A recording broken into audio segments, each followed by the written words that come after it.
Nessa aula, vamos falar dos alimentos, né? Vamos aprender a classificar de acordo com a sua composição química, né? E vamos aprender também sobre os nutrientes. Primeiramente, nós temos que entender, né, que todo alimento, né, alimento é todo material nutritivo, né? Aqui as frutas, como a maçã, o abacate, o abacaxi, a uva, tá? Não só as frutas, como os legumes, tá? Os cereais, como os pães, as massas, né? Todos aqui são alimentos e são materiais nutritivos. Não. E todo material nutritivo é aquele que fornece substâncias para manter o organismo com vida, né? E por que nós precisamos dos alimentos? Porque neles nós encontramos tudo aquilo que nosso corpo necessita, né? Por exemplo, nosso corpo precisa de alimentos para que possamos obter energia e nutrientes. Precisamos dos alimentos porque eles nos ajudam a nos prevenir contra várias doenças, como a vitamina C e a vitamina D. Nos ajudam fornecendo materiais de construção para novas células. E também os alimentos nós temos que comer para que os componentes celulares possam ser reparados e a regulação de funções corporais também vitais ao nosso corpo. Vamos ver então a classificação dos alimentos em relação à composição química. Temos os alimentos plásticos ou construtores, né, que são aqueles que fornecem as substâncias necessárias à construção e renovação dos tecidos, da base física do corpo, incluindo a construção de novas células e a reparação das que já estão gastas e precisam ser substituídas. Um exemplo desses alimentos são as proteínas, né? Temos os energéticos, que são aqueles que funcionam como se fossem combustíveis, tá? Fornecem força, calor e energia ao nosso corpo. Temos aí os carboidratos ou glicídios, né? E as gorduras, tá? E os alimentos reguladores, né? Os reguladores, eles não fornecem nem energia e nem funcionam como construtores, tá? Mas eles vão regular o consumo desses alimentos construtores e dos nutrientes energéticos do nosso organismo, né? As fibras, os minerais e as vitaminas são exemplos de alimentos reguladores. Então, nós temos aí os nutrientes, como eles são classificados, né? Os nutrientes que estão presentes nos alimentos que nós consumimos. Temos os carboidratos e os lipídios, que são os energéticos, as vitaminas e os minerais, que são os reguladores, né? A água, as proteínas, que são alimentos construtores, e temos as fibras. Mas para que serve cada um desses nutrientes? Qual que é a importância biológica deles? Ou seja, que funções eles vão desempenhar dentro do nosso organismo, né? É isso que nós precisamos aprender, porque ao conhecer as funções biológicas deles, nós vamos ser capazes de identificar quais são os alimentos que nós devemos estar evitando, ou seja, consumindo com moderação, e quais aqueles que nós podemos consumir à vontade, né, sem correr nenhum risco de vida.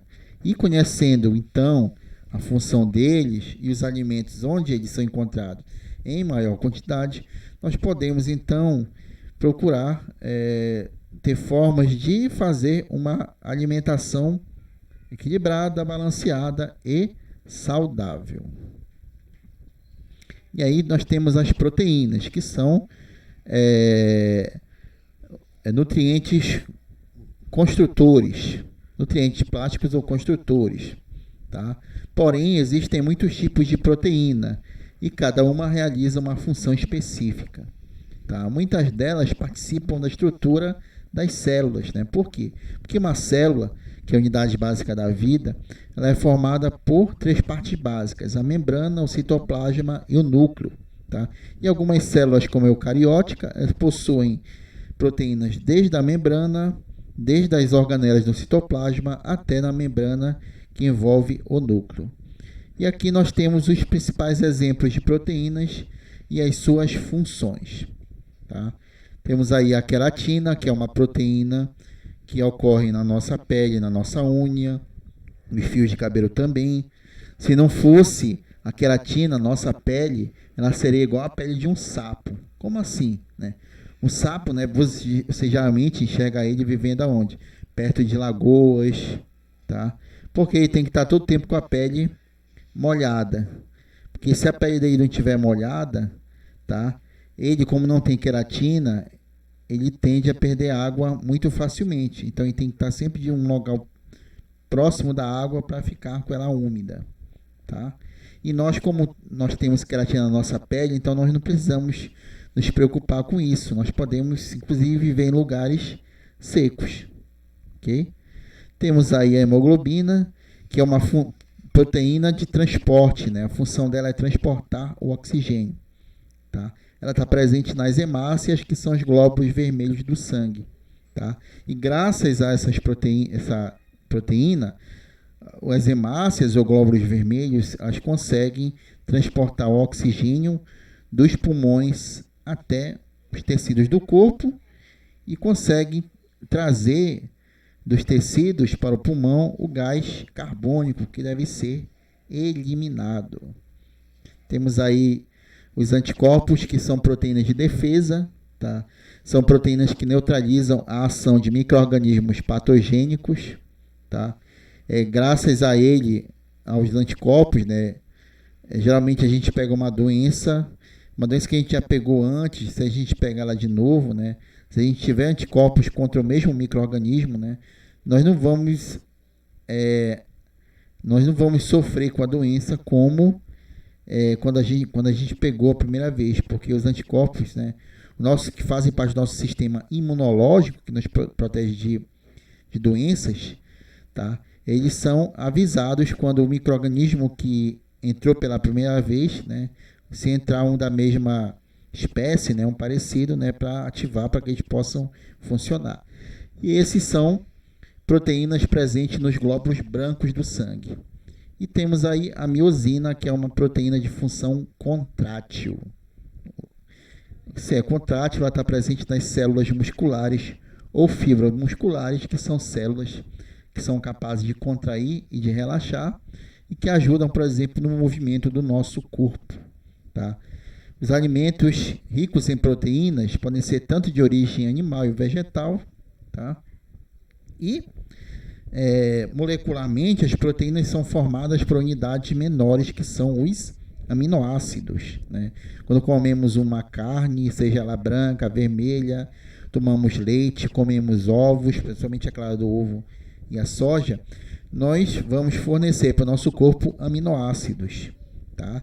Graças ao processo de digestão que ele sofre em nosso corpo, quando você come lá uma coxa de frango, tá? Lá no seu estômago, essa coxa ela vai sofrer uma digestão que vai fazer com que as proteínas que a formam sejam quebradas, liberando os aminoácidos, tá? E aí eles vão ser absorvidos, vão passar para o sangue, e o sangue vai transportar esses aminoácidos até as células, para que elas possam construir as suas próprias proteínas, tá? E existe um grupo especial de proteínas, que são as enzimas, que tem a função de acelerar e controlar as reações químicas do organismo, tá? Entre essas enzimas, nós temos, por exemplo, enzimas que promovem a quebra da molécula de amido, né, presente em alimentos como o pão, tá?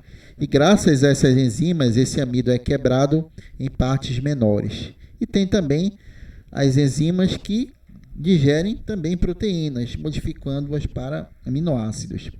Se essas enzimas não existissem, esses processos levariam muitas horas para acontecer.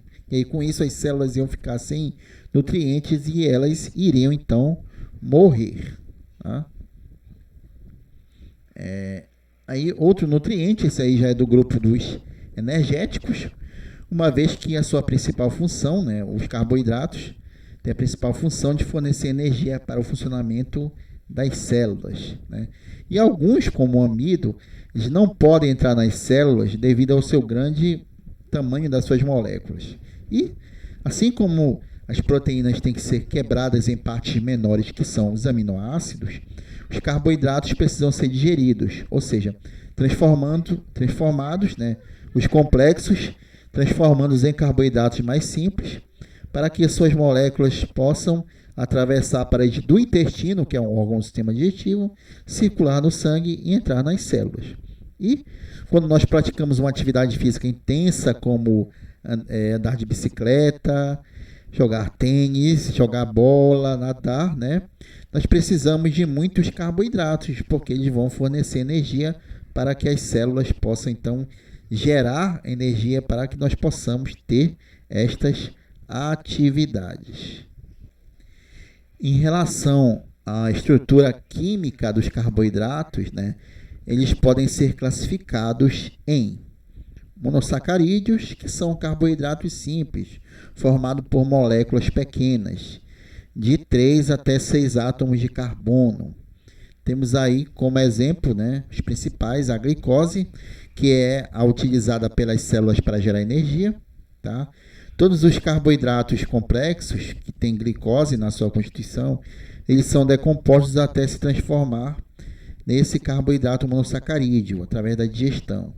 Podemos encontrar a glicose em frutos, nas frutas, nos cereais, nas verduras e no mel, né, que é um dos únicos alimentos de origem animal da natureza, porque são as abelhas que fabricam.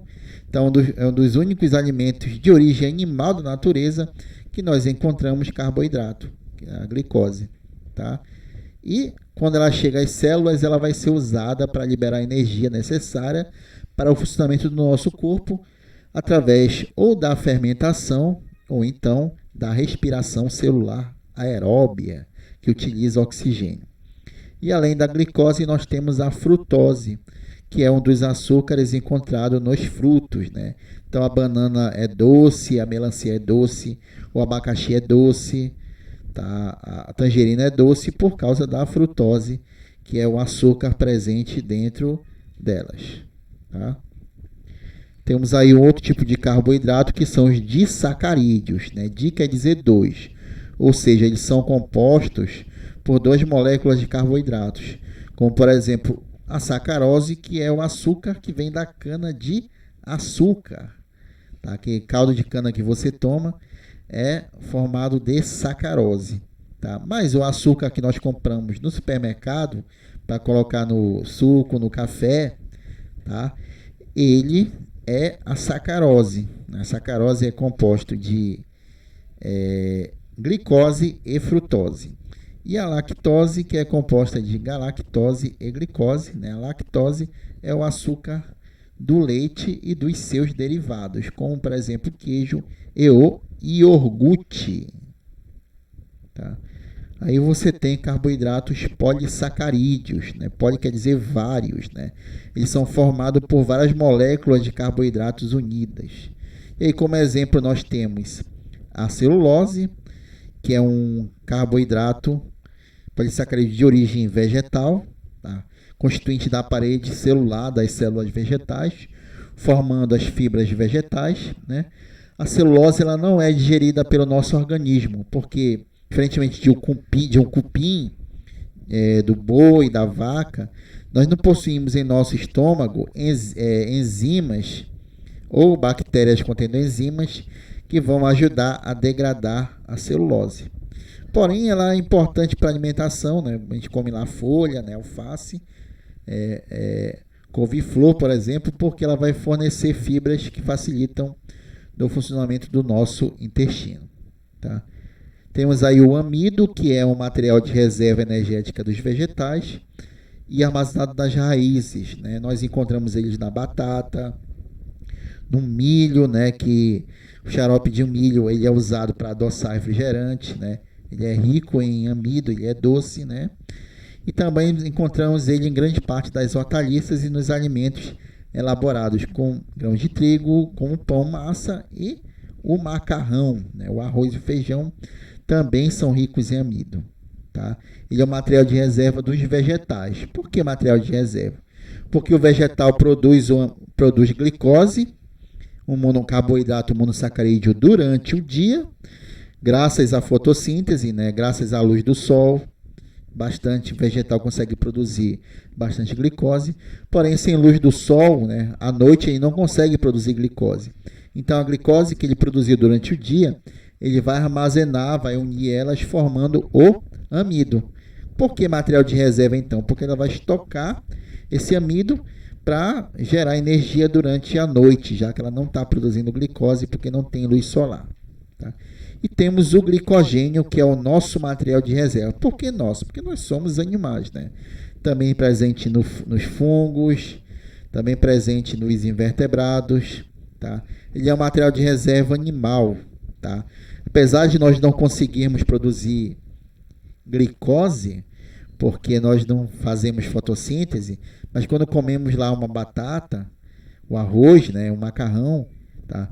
A digestão desses alimentos vai liberar glicose, que vai ser absorvida pelas células, e o que elas não gastarem para gerar energia, elas vão armazenar formando o glicogênio, principalmente em células como as células do fígado e dos músculos, né, que são os lugares do corpo onde é estocado o glicogênio.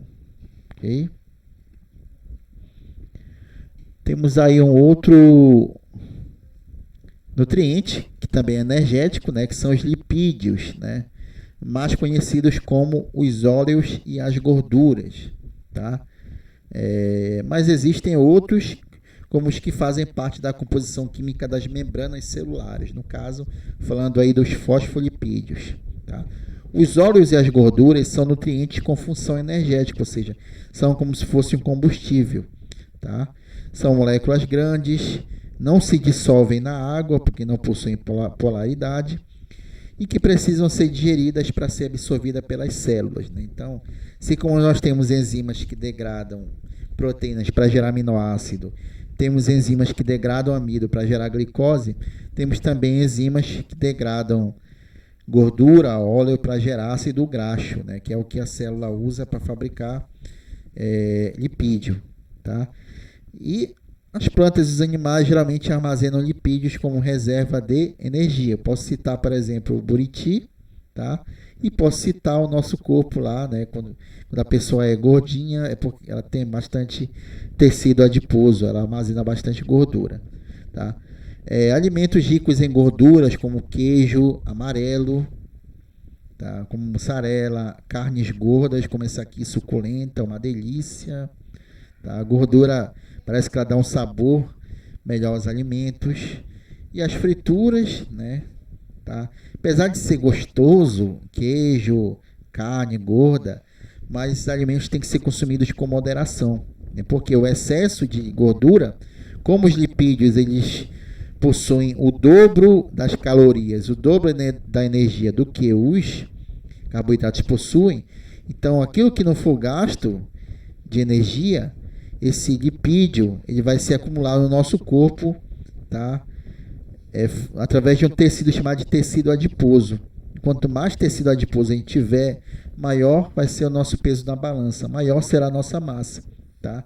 E nós podemos sofrer de um problema chamado de obesidade, né? Se um menino lá tem o pai e a mãe obesos, muito acima do peso, a tendência é ele ter isso também, tá? Só que, além da obesidade, um outro problema é que esse excesso de gordura no corpo pode se armazenar nos vasos sanguíneos, nas artérias e veias próximas do coração, causando um mau funcionamento do sistema circulatório. Por que mau funcionamento? Porque ele vai impedir o fluxo, vai estar dificultando essa gordura acumulada nas artérias e veias, vai estar dificultando o fluxo sanguíneo. Ok?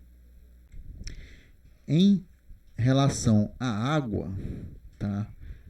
Ela é um nutriente muito importante, porque para que as diferentes misturas de alimentos que a gente ingere possam ser transformadas e aproveitadas, é indispensável a presença dela, né? A água, cuja fórmula é H2O, nós podemos considerar essa substância como um dos alimentos mais importantes, né? Apesar de que se uma pessoa só tomar água, ela não vai conseguir sobreviver muito tempo, ela vai ficar fraca, tá?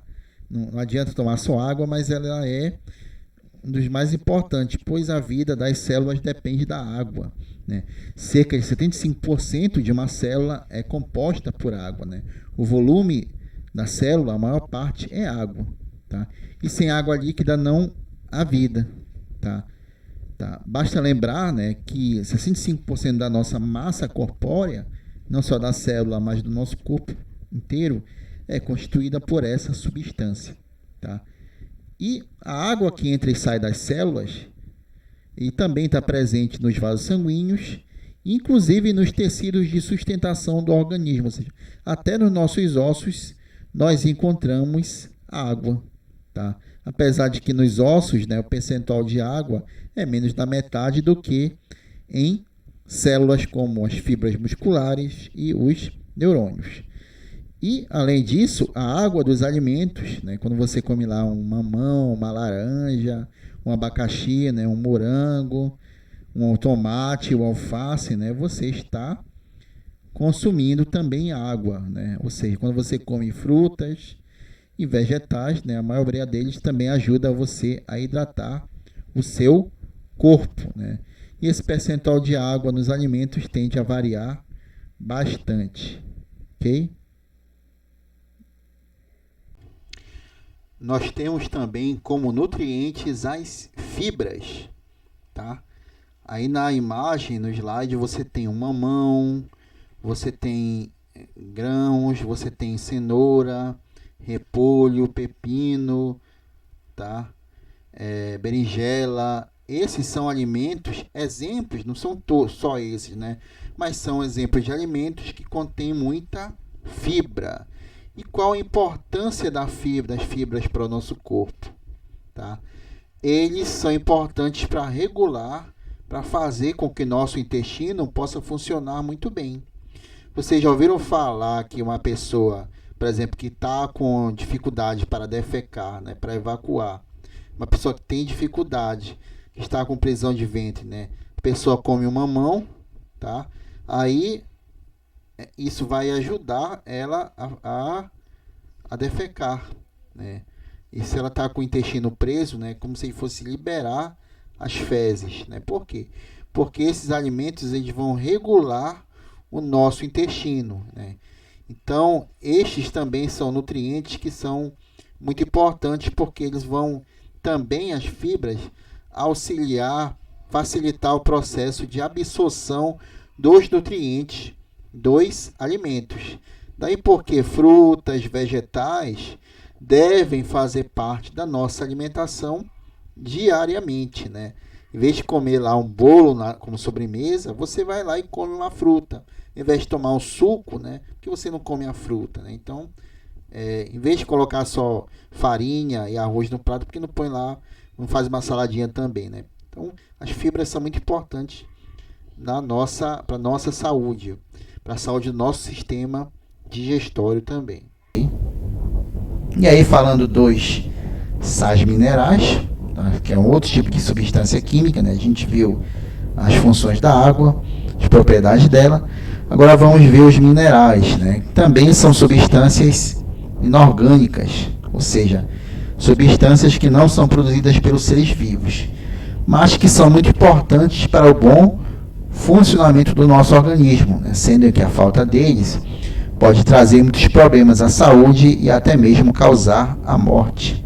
Então a gente vai vendo tabelas onde a gente vai reconhecer um pouco sobre a importância dessas substâncias, suas funções, né, as carências, o que provoca e alimentos onde podemos encontrá-las. Mas antes aqui uma fotozinha mostrando um sintoma de uma doença chamada de bócio, né? Esse inchaço aqui no pescoço dessa pessoa que se dá devido a um mau funcionamento da glândula tireoide, né, pela falta de um mineral que é o iodo, ok? Aí você tem um mineral importante para o nosso corpo que é o cálcio, né? Ele é importante para compor os ossos e os dentes, né? Graças a ele Os ossos são bastante rígidos e duros, assim como os dentes, senão a gente não conseguiria mastigar os alimentos. Também participa da coagulação sanguínea, ou seja, graças a ele nós não perdemos sangue com facilidade do nosso corpo. E também ajuda na contração muscular, ou seja, ele está relacionado ao nosso movimento.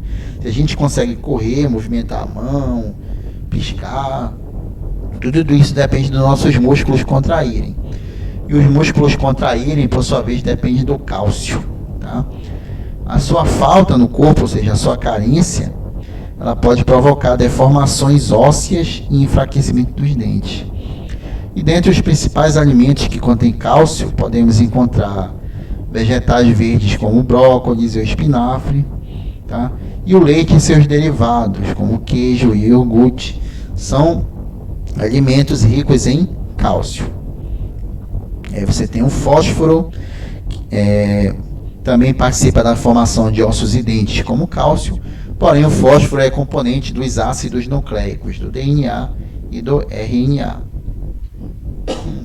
Sua falta na alimentação no corpo pode fazer com que os ossos fiquem mais fracos, aumentando a probabilidade de uma fratura, né? Se uma pessoa pegar uma queda, pode quebrar um osso, músculos atrofiados, ou seja, não desenvolvidos, raquitismo e alterações nervosas. Dentre os principais alimentos que contêm fósforo, encontramos as carnes, peixes, feijão, ervilha, cereais, leite derivados, queijos e iogurte. Tá? Aí temos o sódio, né, que é importante para o equilíbrio dos líquidos do corpo. A sua falta pode provocar um retardamento na cicatrização de feridas, né, e na recuperação de câimbras, né. Entre os principais alimentos nós encontramos o sal de cozinha e temos o cloro, que ajuda a manter o equilíbrio também dos líquidos corporais, além de formar o ácido clorídrico, tá, que ajuda na digestão das proteínas dos alimentos. Tá. Ele se encontra combinado com sódio no sal de cozinha, né? Vimos que cloreto de sódio, né, o sal de cozinha, tá? Vimos na parte da água que ele se dissolve na água. Aí outros minerais, né, o ferro, que é um constituinte da hemoglobina, que é uma proteína do sangue, e também atua na respiração celular. E a falta desse elemento causa anemia, uma doença que a pessoa fica pálida, fraca, sem disposição para o trabalho, para o estudo.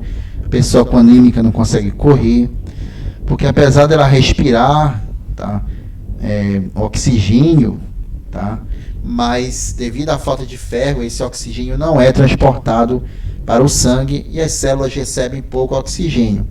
Então a pessoa fica fraca porque as células não conseguem produzir energia suficiente.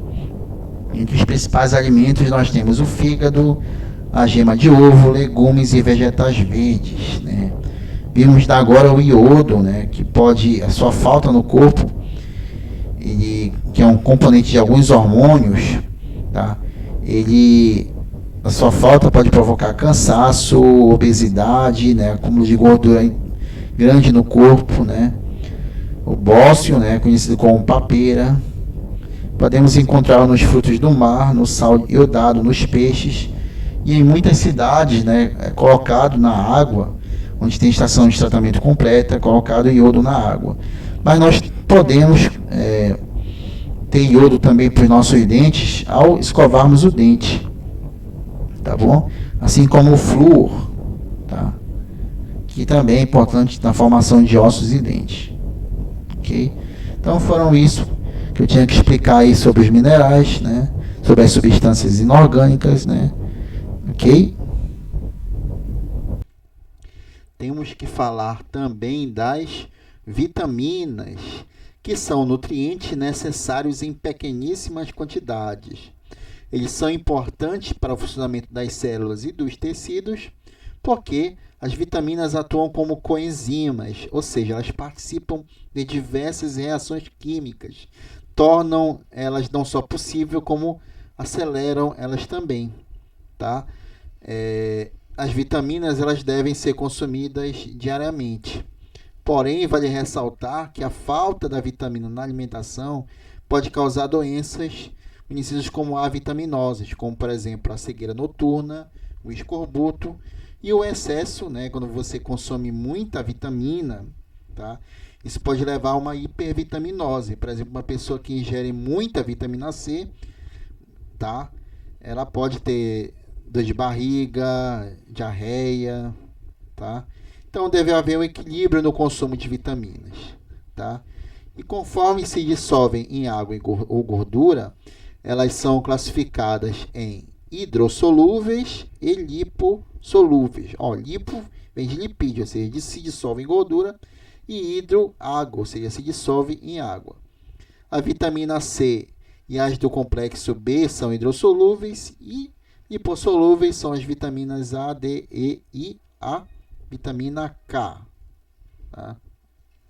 A vitamina A ela é um importante oxidante que protege células contra radicais livres e também ela ajuda a evitar a xeroftalmia, ou cegueira noturna, porque a vitamina A ela ajuda a produzir o retinal, que é uma substância que no nosso olho ajuda a captar a luz.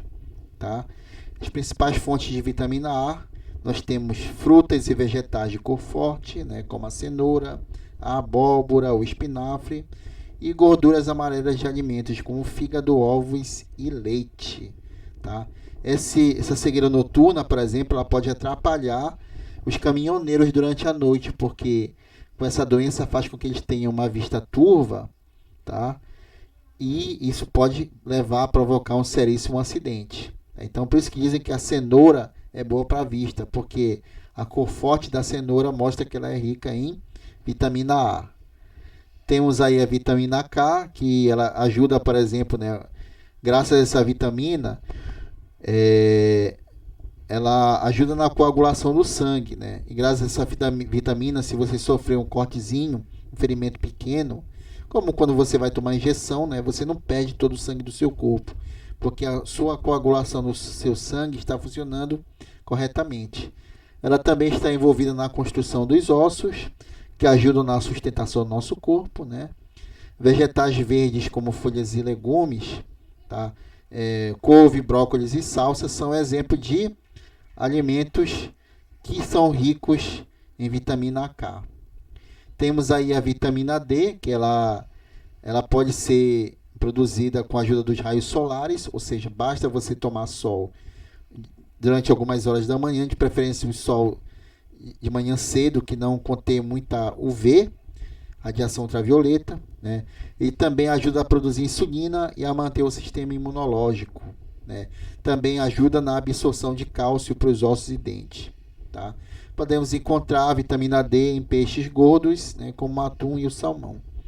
E a vitamina E possui várias funções, como prevenção de câncer, doenças cardiovasculares, protege o sistema reprodutor, previne a catarata, né, que é uma doença dos olhos que pode provocar cegueira total, reforça o sistema imune, né, que nos protege contra micro-organismos parasitas, e melhora a ação da insulina, que é uma proteína, um hormônio que ajuda a retirar o excesso de açúcar do sangue.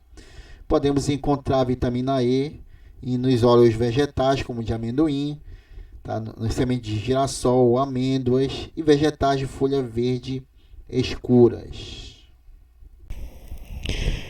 Falando agora das vitaminas do complexo B, temos aí a vitamina B1, também conhecida como tiamina, né, que a sua presença no corpo, né, mantém o sistema nervoso e circulatório saudáveis, né, auxilia na formação do sangue, né, ajuda na produção dos glóbulos vermelhos, no metabolismo dos carboidratos, né, que são as fontes primárias de energia das células, né, previne o envelhecimento, ou seja, ajuda a pessoa a ficar mais jovem, melhora a função cerebral, combate a depressão e o cansaço e ajuda a converter o açúcar do sangue em energia, ou seja, isso está relacionada ao metabolismo dos carboidratos.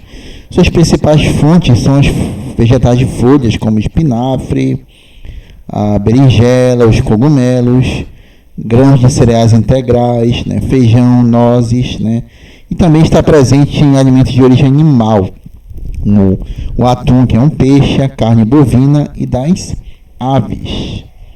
Já a vitamina B2, né, também ajuda na formação do sangue, né, na formação dos glóbulos vermelhos e também dos anticorpos, né, que contribuem no sistema imunológico, envolvida na respiração e processos celulares, previne a catarata, que é uma doença dos olhos que pode levar à cegueira, ajuda na reparação e manutenção da pele e na produção do hormônio adrenalina, né, que é um hormônio importante para situações em que uma pessoa precisa rapidamente correr, né, de algum risco que ela esteja sofrendo. Podemos encontrar essa vitamina nos vegetais, nos grãos integrais, no leite e nas carnes, né. A nicotinamida, que é a vitamina B3, né, também atua no sangue, né, aumentando a circulação, sistema circulatório, reduz gorduras ruins como o triglicerídeo, né, e o LDL, o colesterol ruim, ajuda no funcionamento adequado do sistema nervoso e imunológico e regula o açúcar no sangue, tá? Ou seja, ajuda lá no hormônio insulina, na função dele. Entre as principais fontes temos levedura, que é um fungo, carnes magras de bovinos e aves, fígado, leite, gema de ovos, cereais integrais, vegetais de folhas como brócolis e espinafre, os aspargos, cenoura, batata doce, frutas secas, tomate e abacate. Já o ácido pantotênico, que é a vitamina B5, né, também ajuda na formação do sangue, previne a degeneração das cartilagens, né, que são as partes do esqueleto moles, como aqui da nossa orelha, do nosso nariz, ajuda a construir anticorpos, né, reduz as gorduras ruins, como o triglicerídeo, e ajuda nas disfunções hormonais, né. Podemos encontrar essa vitamina nas carnes, nos ovos, leite e grãos integrais inteiros, no amendoim, nas leveduras, nos vegetais como brócolis e em algumas frutas como o abacate, né, que é uma fruta rica em gorduras boas, né. Essas vitaminas aí, lembrando que elas são hidrossolúveis, ou seja, solúveis em água, tá? A piridoxina, também no complexo B, reduz o risco de doenças do coração, ajuda na manutenção do sistema nervoso central e do imunológico, alivia dores de cabeça e náuseas, reduz o colesterol, melhora a visão, previne a aterosclerose, né, que é uma doença em que acumula gordura nas artérias e veias. Se isso ocorrer próximo do coração, isso traz um grande risco de infarto do miocárdio, que é o músculo do coração, e o câncer, né, previne também o câncer. Podemos encontrar ela nos cereais integrais, sementes de girassol, nos feijões, na soja, no amendoim, nas aves, nos peixes, nas frutas como a banana e tomate, além do abacate, e no espinafre. Tá? A biotina, ou vitamina B7, auxilia no crescimento das células, na produção de ácidos graxos, de gorduras e redução de açúcar no sangue, combate infecções, promove a saúde das glândulas sudoríparas, né, que liberam suor, do tecido nervoso, da medula óssea, das glândulas sexuais e das células sanguíneas, né, previne a queda de cabelo nos homens, a calvície, alivia dores musculares, né, e baixa a intolerância à insulina em diabéticos, né, no caso da diabetes tipo 2, né, onde o indivíduo produz muita insulina e não consegue fazer com que ela execute a sua função, né, de retirar o açúcar do sangue e levar para as células, né. Entre as principais fontes temos carnes de aves, fígados, rins, gema de ovo, couve-flor e a ervilha, né. O ácido fólico, por sua vez, né, ele ajuda na manutenção dos sistemas imunológico, circulatório e nervoso, né. É uma vitamina antitóxica, né, ajuda a combater o infarto, câncer de mama e de cólon, do intestino, previne o aparecimento de parasitas intestinais, de vermes, envenenamento, diminui o risco da aterosclerose, assim como a vitamina B6, promove a saúde dos cabelos e da pele e reforça o sistema imunológico e nervoso central. Entre as principais fontes temos fígados, os rins, vegetais de folhas verdes e a couve-flor. Ok? A vitamina B12, né, chamada de cobalamina, também ajuda a sintetizar as células vermelhas do sangue, mantém o sistema nervoso, ajuda no crescimento e desenvolvimento do corpo, né? Podemos encontrá-la em alimentos de origem animal, como carnes de boi, de peixe, de frango e nos ovos, ou seja, ele está presente em grande quantidade de alimentos de origem animal. E a vitamina C, conhecida como ácido ascórbico, né? Por essa razão está presente em grande quantidade nas frutas cítricas, frescas, especialmente como a laranja, limão, tomate, abacaxi, tá? Nos vegetais frescos como repolho, couve-flor, espinafre e pimentão, né? E é uma vitamina indispensável para a síntese de colágeno, né? Ajuda na manutenção das funções glandulares do crescimento, na manutenção dos tecidos, especialmente os sanguíneos, previne o câncer, aumenta a imunidade, ou seja, protege contra infecções. Ela também ajuda a evitar uma doença chamada de escorbuto, né, que é uma doença que acometia pessoas que viviam nas grandes embarcações na época das grandes navegações, em que a alimentação era basicamente carne seca, né, vinho e biscoitos, ou seja, eles não incluíam nenhuma fruta no cardápio. Por essa razão, né, com o tempo apareciam sangramentos nas gengivas, nos dentes, ficavam moles, né? O escorbuto ele prejudica e faz com que os vasos, ele faz com que as hemorragias fiquem mais constantes, né? Isso é causado pela falta de ácido ascórbico na alimentação, tá? Então aí nós vimos os nutrientes, as suas fontes e suas características, suas funções biológicas, né? E essa informação ela é importante para a manutenção de uma alimentação saudável, que será assunto de uma aula posterior, né? Então, é isso que eu tinha a falar para vocês, né? Nessa videoaula aqui. Até a próxima videoaula.